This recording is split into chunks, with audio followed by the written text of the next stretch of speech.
Welcome back to the class. आज हम cover करेंगे डेडलॉक हैंडलिंग। हम डेडलॉक पढ़ रहे हैं ट्रांजैक्शंस में, क्योंकि हम डीबीएमएस में डेडलॉक पढ़ रहे हैं। एक सिस्टम को कब डेडलॉक स्टेट में माना जाता है, जब कोई एक सेट ऑफ ट्रांजैक्शंस हो जो ऐसे स्टेट में हो कि वो दूसरे ट्रांजैक्शन के कंप्लीट होने का वेट कर रहे हो। जैसे कि आप यहाँ पे एग्जांपल में देखो, हमने दो ट्रांजैक्शन का एग्जांपल दिया है, T1 और T2। T1 ने लॉक कर रखा है ए को और T2 ने लॉक कर रखा है बी को, जो ऑलरेडी एक्वायर्ड है by T1 and T2। But T2 को अपना एग्जीक्यूशन कंप्लीट करने के लिए ए चाहिए, जो कि लॉक्ड है T1 के थ्रू। वैसे ही T1 को अपना एग्जीक्यूशन पूरा करने के लिए, कमिट होने के लिए चाहिए बी, जो कि लॉक्ड है T2 के ट्रांजैक्शन में। इस वजह से जब हम इसका वेट फॉर ग्राफ बनाते हैं तो क्या आएगा, एक हमारा एक दो ट्रांजैक्शन है T1 और T2। T1 is waiting for T2 to complete and T2 is waiting for T1 to complete। इसके ये ग्राफ हमारा बनता है वेट फॉर ग्राफ। ये कॉन्सेप्ट हम ऑपरेटिंग सिस्टम में भी पढ़ चुके हैं, तो यहाँ पे हम ट्रांजैक्शन के पॉइंट ऑफ व्यू से पढ़ रहे हैं। तो जब ये वेट फॉर ग्राफ में कोई साइकिल आ जाती है, जैसे कि अभी हमने देखा साइकिल, तो इसको कहते हैं हम डेडलॉक की कंडीशन।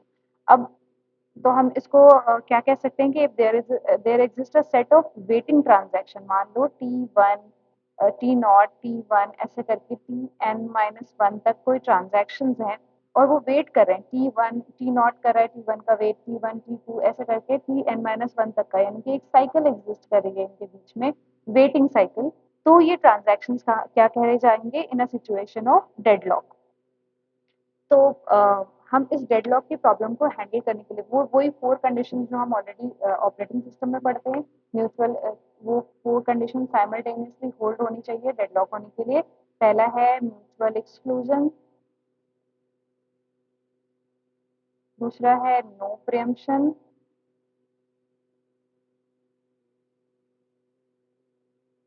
उसके बाद है होल्ड एंड वेट,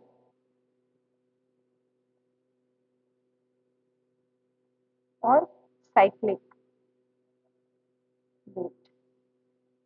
ये चार कंडीशन है, जब ये साइमल्टेनियसली होल्ड करती हैं, एग्जिस्ट करती हैं, तो हमारा क्या हो जाता है, जो ट्रांजैक्शन का है वो जो भी ट्रांजैक्शन का सेट है वो डेडलॉक में चला जाता है। अगर हमें डेडलॉक को प्रिवेंट करना है, तो इन्हीं चार कंडीशन में से कोई भी कंडीशन को अगर हम फॉल्स कर दें तो हमारा डेडलॉक हम प्रिवेंट कर सकते हैं। जब हम प्रिवेंशन पढ़ते हैं तो हम यही कोशिश करते हैं। हमें जो ट्रांजैक्शन में पढ़ना है वो दो चीजें पढ़नी है। एक पढ़ना है प्रिवेंशन ऑफ डेडलॉक, दूसरा पढ़ना है डिटेक्शन एंड रिकवरी। हम यहाँ पे अवॉइडेंस नहीं पढ़ते हैं, जो कि हम ऑपरेटिंग सिस्टम में पढ़ रहे थे। प्रिवेंशन पहले हम देखेंगे कि प्रिवेंशन कैसे कैसे किया जा सकता है, उसके बाद डिटेक्शन तो हम जानते हैं कि वेट फॉर ग्राफ से होता है। प्रिवेंशन के लिए हम, मैंने अभी बताया कि इन चारों कंडीशन में से किसी भी एक कंडीशन को भी हम फॉल्स कर दें तो डेडलॉक नहीं होगा। प्रिवेंशन मीन्स वही है कि डेडलॉक को रोकना। तो पहला क्या है कि अब मान लो अगर हमें होल्ड एंड वेट को हमें अवॉइड करना है, तो हम ऐसे कर सकते हैं जैसे हमने पढ़ा है कंजर्वेटिव 2PL। कंजर्वेटिव 2PL इसमें क्या होता है कि जब कोई ट्रांजैक्शन बिगिन करे, कोई भी ट्रांजैक्शन अपना एग्जीक्यूशन बिगिन बिगिन करे, तो जैसे मान लो कि उसने रीड ऑफ ए करना है, फिर राइट ऑफ ए करना है, फिर उसको रीड ऑफ बी करना है और राइट ऑफ बी करना है उसको, यानी कि ट्रांजैक्शन T1 को पूरे एग्जीक्यूशन में अपने क्या क्या चाहिए, ए और बी। तो हम कंजर्वेटिव 2PL में क्या कहते हैं कि इसको ए और बी चाहिए, तो ये स्टार्ट होने से पहले ही ए और बी को एक्वायर कर लेगा। यानी एक तो होता है लॉक लेने वाला फेज, एक होता है रिलीज करने का फेज। तो ये होता है टू फेज लॉकिंग, जिसमें हम एक्वायर करते हैं तब हम रिलीज नहीं कर रहे होते हैं, जब हम रिलीज करने लगते हैं तो हम एक्वायर नहीं करते लॉक को।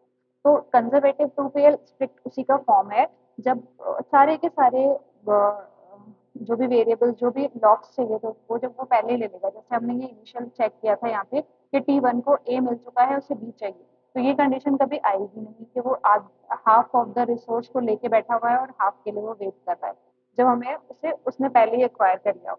तो इसको हम होल्ड एंड वेट को प्रिवेंट कर सकते हैं by for example conservative 2PL locking. दूसरा एक कंडीशन होती है साइक्लिक वेट, इसको भी अगर हम रिमूव कर सकें या अवॉइड कर सकें अपने ट्रांजैक्शन के शेड्यूल में, तो डेडलॉक से बच सकते हैं हम, प्रिवेंशन हो सकता है। अब इसके लिए क्या है, ट्री प्रोटोकॉल होता है।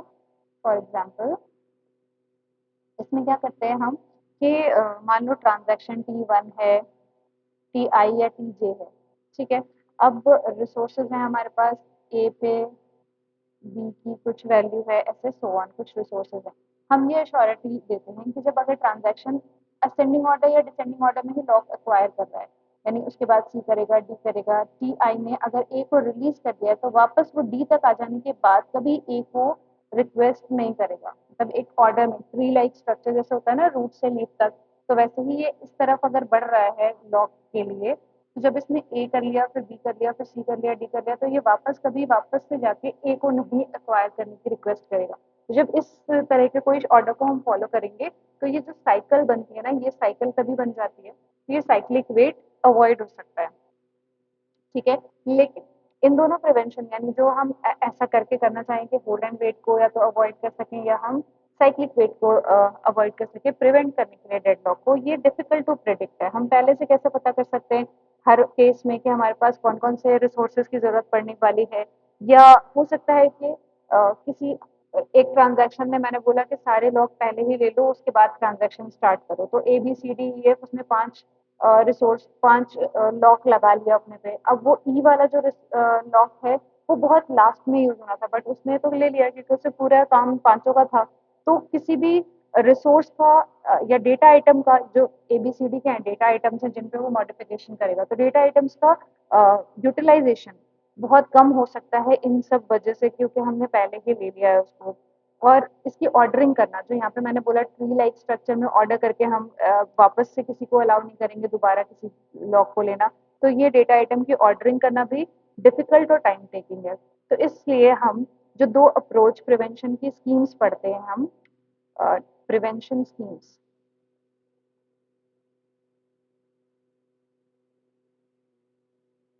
ये क्या है प्रिवेंशन स्कीम, पहली है हमारी वेट एंड डाई, और दूसरी होती है हमारी वॉन्ट एंड वेट, ठीक है। अब इन्हीं दोनों को बस हमें कंडीशन समझ लेनी है। वेट एंड डाई में क्या होता है, जब भी कोई ट्रांजैक्शन रोल बैक कर रहा है और दोबारा शुरू होना चाह रहा है, तो वो उसको मतलब कोई भी ट्रांजैक्शन जब आपके शेड्यूल में एंटर करेगा ना, तो उसका एक टाइम स्टैम्प होता है, टाइम स्टैम्प ऑफ टी आई, ठीक है।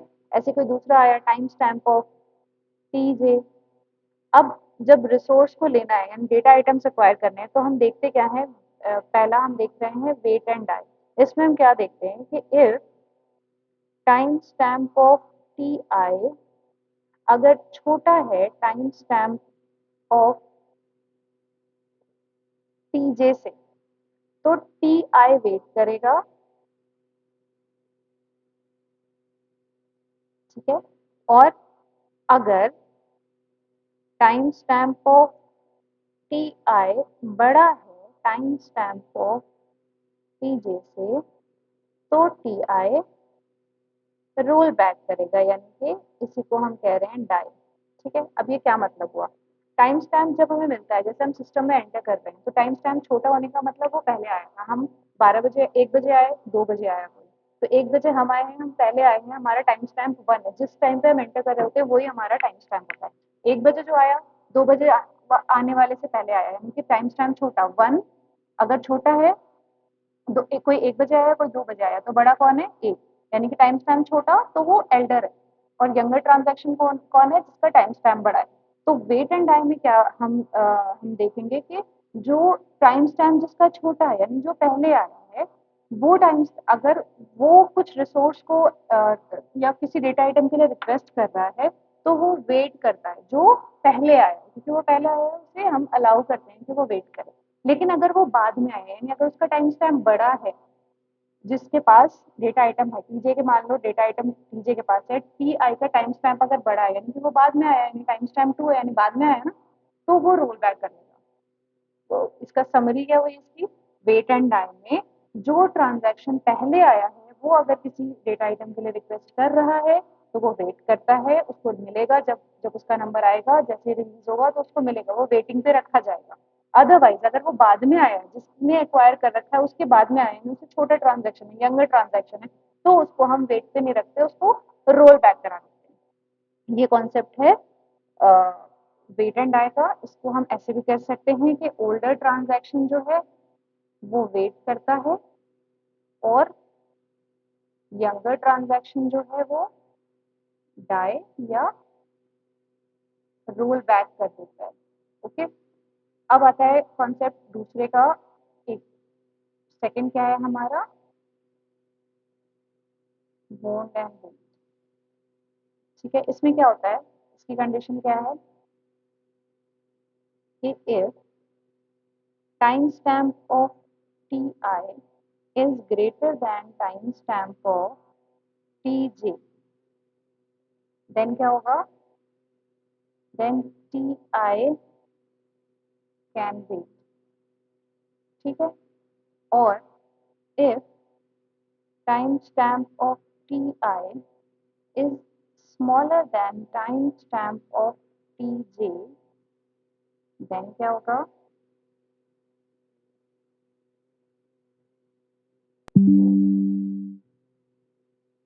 Tj roll back. ओके,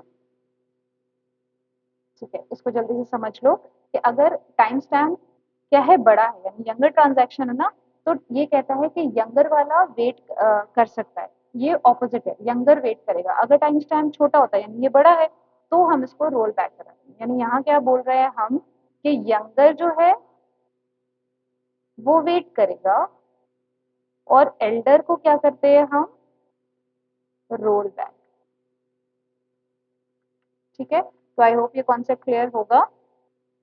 इसमें बहुत, लेकिन ये जो ट्रांजैक्शन का हमारा ये अप्रोच है ना, इन दोनों में ही बहुत सारे रोल बैक्स हो जाते हैं जो कि जो हमारे सिस्टम को इनएफिशिएंट बनाते हैं। इसीलिए हम एक थर्ड अप्रोच देखेंगे जो मैं नेक्स्ट वीडियो में आपको बताऊंगी, time out based scheme. Time out.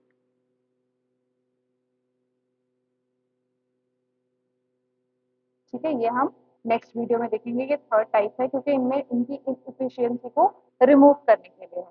ये कंडीशंस आप याद रखना कि इसमें हम क्या करते हैं, ओल्डर को वेट कराते हैं, इसमें यंगर को वेट कराते हैं, ऑपोजिट है। एक को समझना, दूसरा अपने आप याद हो जाएगा। कंडीशंस याद रखना, बस ये लिखना आपका इंपॉर्टेंट होता है। तो I hope it's clear. Thank you so much.